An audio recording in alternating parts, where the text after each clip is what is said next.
Greetings, children of the screen, your Philly neighborhood nerd scum here once again, and you know what, this year I wasn't planning on doing anything for Christmas, however then I saw that there is a new Bruce Campbell Hallmark Christmas movie coming out this year, so you know what, I got my Christmas turkey, and I would like to welcome you to the return of the Christmas of Bruce Campbell.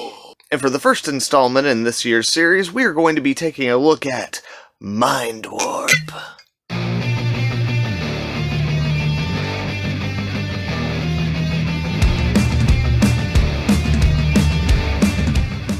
Groovy. Mindwarp was released in 1991, rated R, with a runtime of 1 hour and 31 minutes. The film is directed by Stephen Burnett, the man who brought us Hollywood Boulevard 2 and Scanner Cop 2. The film is based on a script written by Michael Ferris and John Bricano, both of whom are responsible for bringing us the scripts for such films as David Fincher's The Game, but also Catwoman and Terminator 3 Rise of the Machines. So we'll see how this goes. And our primary cast for this film being Marta Martin, Bruce Campbell, and Angus Scrimm. Okay, before we jump into this, keep in mind, there are definitely spoilers here, okay?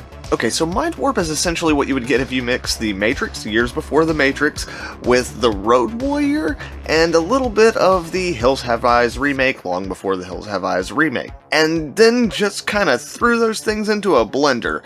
That is Mindwarp, and it's kind of a mindfuck, but not really. What do you want? All I want is something real. The ultimate head trip. Mindwarp.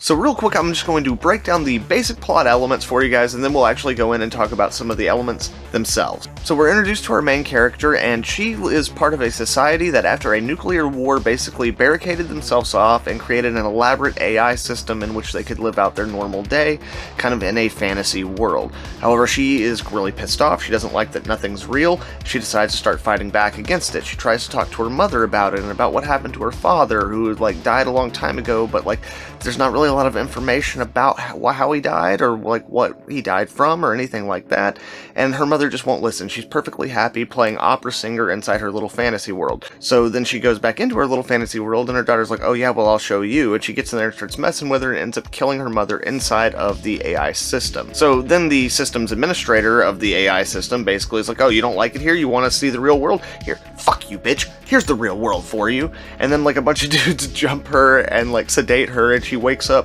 in a bag buried in the ground, and when she pops out there are people on crosses, and she's just like, what the hell is going on?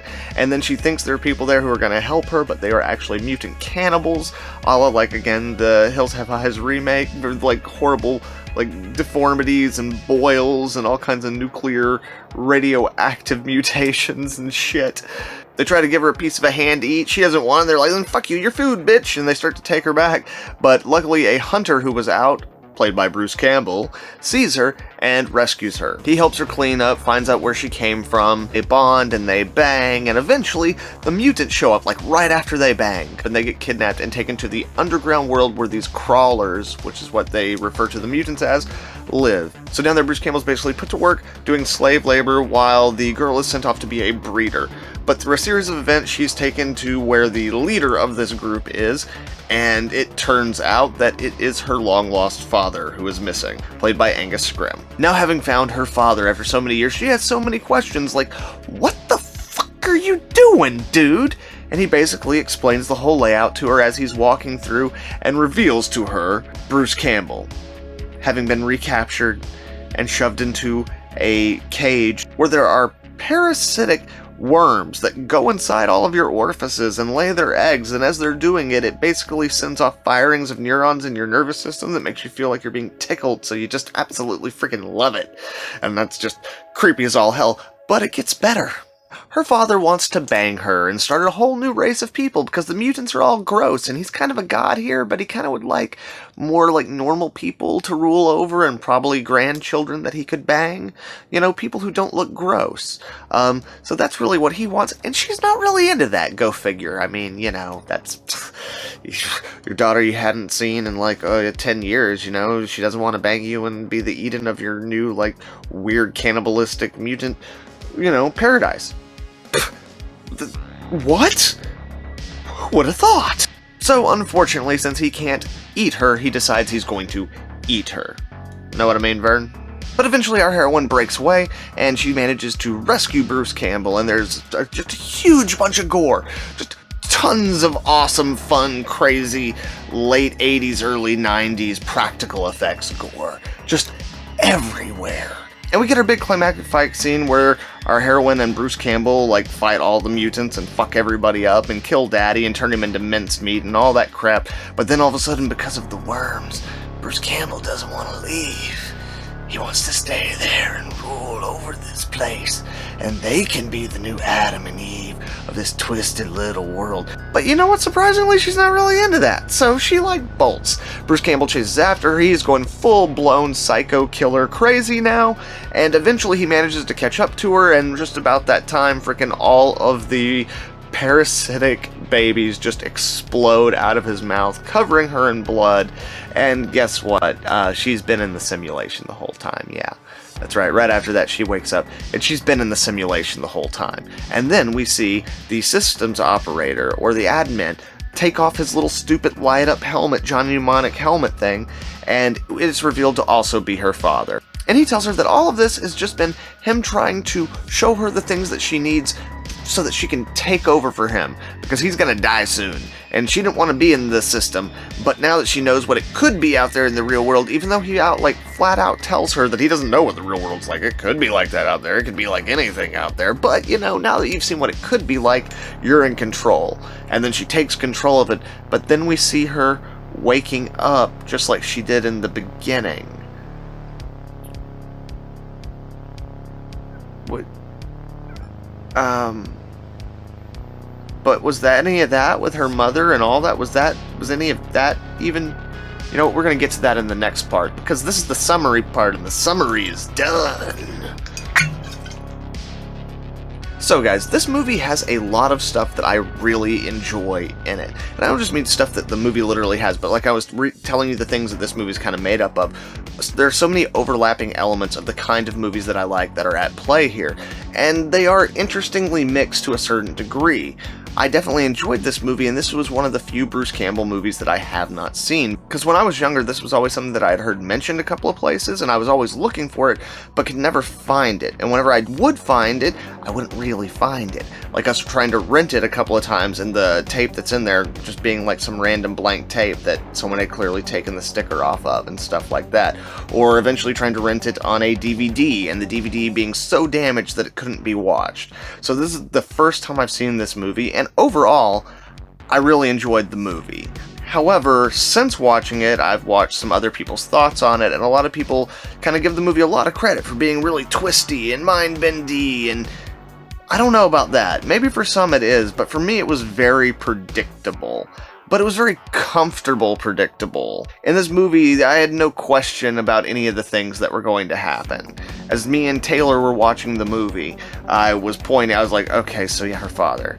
He's gonna want to bang her also. She was like, what? No, that's gross. No, that's not what's gonna happen. And then he totally wanted to bang her. And it was just like, how did you know? It's like, it's this kind of movie, man. Like, that's what's gonna happen.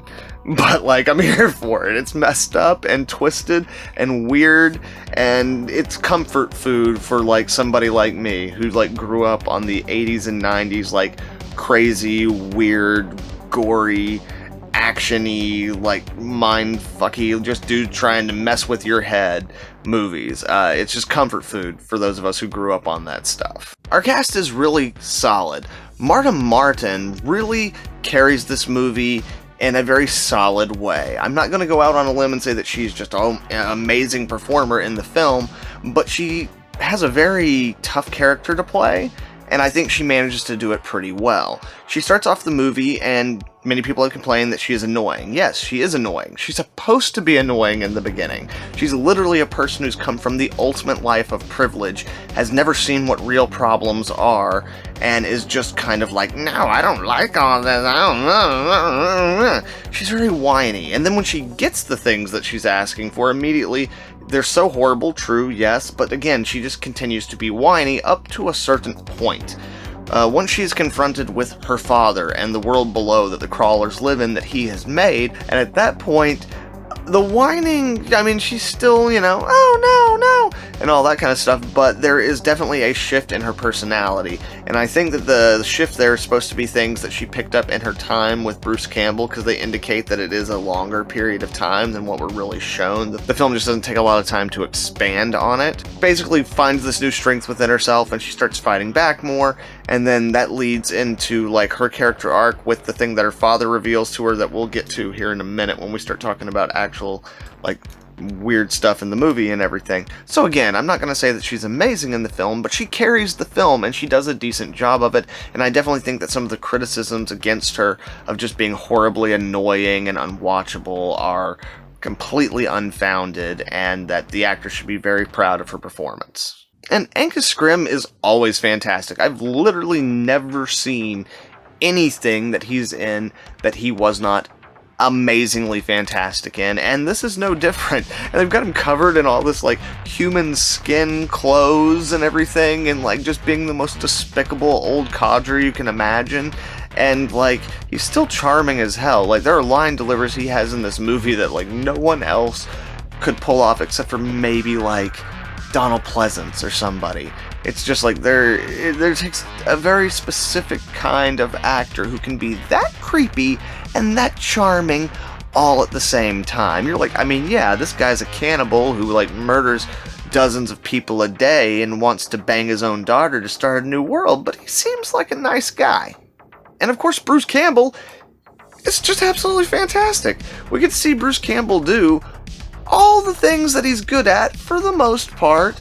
There's not as much campy. There's a couple of campy moments in the movie for him, but most of it is him almost kind of just being in leading man action hero mode, which is something around this era of Bruce Campbell's career really started to be more prevalent, but it's definitely something that in the long term of his career we haven't seen quite as much of. So I definitely enjoyed that aspect of it, and I thought that he worked as the romantic, heroic lead in this kind of, like, weird love story shoved into this incredibly fucked up film. Yeah, so although I will state that, like, when we first see his character introduced, it is clearly a body double or stuntman, because that person does not move like Bruce Campbell. But then in the shot where we actually see him, like, run up and get down and pull it, that's clearly him, because you can just tell by the way he's moving. It's like Bruce Campbell is too specific an actor for you to just put any double in there. Probably one of the reasons why, like, he really did have to quit playing Ash, because when the difference between Bruce Campbell doing a stunt as Ash and a stuntman or a double doing it is a big difference, and you can always tell. And it's like, if you can't be authentic to it, but that's a totally different video right there. All of the makeup effects for the mutant crawlers are really twisted and grotesque and absolutely gorgeous and silly in places. Like, they really had a lot of room to just kind of do whatever they wanted to do and do crazy stuff, and it really does help make the movie very visually interesting and unique when we're in that area. The directing in the film is kind of a mixed bag. It's not bad by any stretch of the imagination, but it almost feels like it's shot more like a TV movie or something of that nature as opposed to a straight-on theatrical film. And that is fine in some cases, because the visual style of kind of everything in the underground and in the outworld and all that kind of stuff, the visuals of that alone, like, even shot in that very simplistic style, very standard style, it's still interesting to look at. You're not bored, and you're not just going, oh my god, can we just stop doing establishing shot, close-up, mid-shot, establishing shot, close-up, mid-shot? Can we just stop? Like, you never quite get there. But then in other places where, like, you're in, like, the utopian world, like, part of it's just because their version of the future is very outdated, but when you combine that with, like, these very stock, kind of, stilted kind of angles and things of that nature, and just not a lot of interesting stuff going on in what should be a really interesting world, it doesn't really help. Again, the film's not horribly shot by any stretch of the imagination. Everything is in focus. It's very clearly shot by someone who knows what they're doing, but there are definitely places where you do see the director take a little bit more creative initiative and do some things that are a little bit different, a little bit like crazier and a little bit wilder. And when you get to those things, they're much, much more engaging, and it does kind of make me wish that maybe the film had had the opportunity for the director to do more of that kind of stuff and really try to make every part of the film, not just like the underground with the crawlers, but like everything have its own visual style and its own unique style and kind of its own flavor. In fact, a lot of the things in this movie really make me feel like this movie is like perfect prime real estate for a remake. And then just bring Bruce Campbell back to play the Angus Scrimm role in the new version, you know? Like, you could do it still relatively low budget. All the ideas and concepts are really, really strong, but it just feels like maybe because of time, maybe because of budget, or maybe just because of other limitations, the film really doesn't actually achieve the full potential of what it could achieve. And I think that for that reason alone, it's something that would be intensely entertaining to be brought back and resurrected and kind of, you know, retold and reimagined. The screenwriting for the film definitely sets up some interesting ideas and concepts, and again, like, there's a lot of stuff in this that seems very prescient of The Matrix. You've got Roombas predicted in this thing. You know, there's a lot of really cool concepts and ideas here, and I'm not sure for what reason, but it could be pushed further, it could be taken to another extreme, it could really be polished and turned into something super special and fun, beyond just the limitations of the time, period, budget, etc., etc., etc. And the only other thing that I really have to say that I would consider to be kind of more of a negative, the film has two different endings, and the second one sucks. And it's not even that it sucks, there's nothing inherently wrong with the performances or anything, it's just, so we have the ending where she takes control of the system, and then, like, from that ending alone, you have, like, endless potential, but then they do the thing where she wakes up from her, like, dream, and they're doing basically like, oh, was any of it real at all? And it's like, well, I mean, yeah, that's interesting in its own right, but it also limits so much more potential. Whenever you leave it with her in control of the system, and you know that that's her in control of the system, the questions are all about, okay, well, after what she's gone through, or with who she is, I just feel that with the ending that they gave us, by that extra little tack on ending, where it was meant to just be another mind twist, another mind warp, another mind fuck, it actually kind of regresses the possibilities for the brain of the audience to